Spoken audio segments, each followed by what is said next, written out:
Gator Nation, can you feel it? We are officially headed to the national championship game. For the first time since 2007, the Florida Gators are back in the title game after a massive win over Auburn in the Final Four. Walter Clayton Jr. went nuclear. The defense locked in. We fought off the refs, and this squad showed exactly why they belong. Let's break it all down. How it happened, who stepped up, and what's next on the road to a national title. This one went down at the Alamo Dome in San Antonio. It's Final Four weekend. Energy off the charts. You could see it. You could feel it through the TV. It was wild. Florida, Auburn. These teams know each other well, and the Tigers come in as the number one overall seed. Florida was a little bit of an underdog and kind of had a chip on their shoulder and a little bit of a shot at destiny. This wasn't just a chance to make the final. It was a chance to make a statement about the kind of team that they are. The Gators are here to win. Auburn struck first, though. Janai Broome was a beast in the paint during the opening stretch, scoring 12 in the first half and giving Florida fits down low. Auburn outscored the Gators 26-14 in the paint before halftime, and Florida found themselves trailing by 9 going into the break. But the Gators didn't blink. Elijah Martin and Walter Clayton Jr. were the spark, keeping Florida within striking distance. They combined for 24 first-half points. And you just kind of knew that this one was far from over, right? We have felt this the entire tournament long. I feel like I've gotten to the point where instead of going into cardiac arrest at halftime, I'm like, second half, they're going to come alive. Just wait. Well, listen, they came out of halftime on a mission. A 13-3 run to open the half, including an 11-0 burst in just over 3 minutes. Completely flipped the entire momentum of this game. Back-to-back threes from Martin and Clayton lit the fuse, and suddenly the Gators were back in front. And from there, it really was the Walter Clayton Jr. show.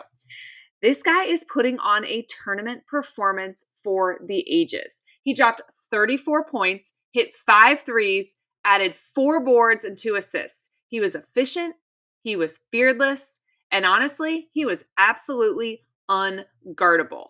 How slippery is he? To put this into perspective, Clayton became the first player since Larry Bird in 1979 to have back-to-back 30-point games this late in the tournament. That is according to ESPN. He had 30 against Texas Tech in the Elite Eight and somehow raised the bar even higher for tonight. Defensively, the Gators clamped down in the second half.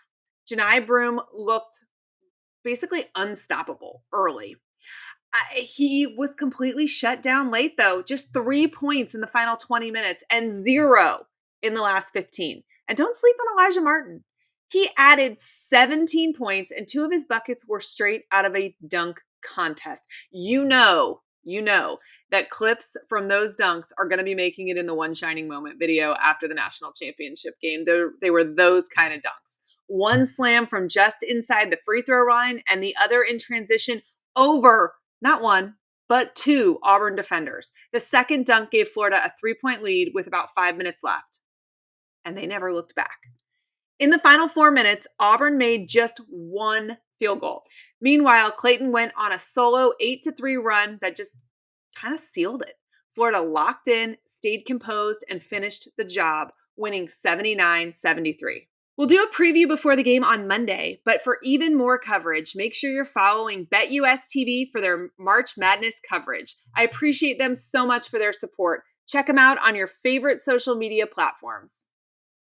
Off the bench, Thomas Haug chipped in 12 big points to round out Florida's trio in double figures.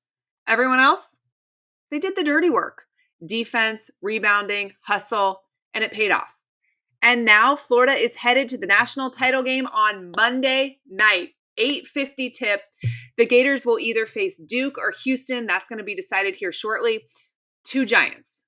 Duke's been blowing teams out behind Cooper Flagg, while Houston's defense, scary good. They held Tennessee to 50 points in the Elite Eight. 50 points. Whoever it is, it's going to be a war. But make no mistake, the Gators are battle tested. They are peaking at the perfect time. They've got a guy in Walter Clayton Jr. who is playing like the best player in the country. And I still don't think we have seen the best out of the Gators in this tournament. I think they're saving that for Monday night. Gator Nation, I want to hear from you. Drop your predictions for Monday night. Let us know who your MVP of the Final Four was. And tell me, can this team finish the mission? What's the ending to this story? Make sure you're subscribed to the channel because we are going to have a full championship preview coming your way. Guys, we are 40 minutes away from hanging another banner in Gainesville. 40 minutes. All right, Gator fans, until Monday, breathe it in, bask in this. First national championship appearance since 2007 for this basketball team. We're 40 minutes away from hanging another banner in Gainesville. This is a great night to be a Gator. Keep watching. Go Gators.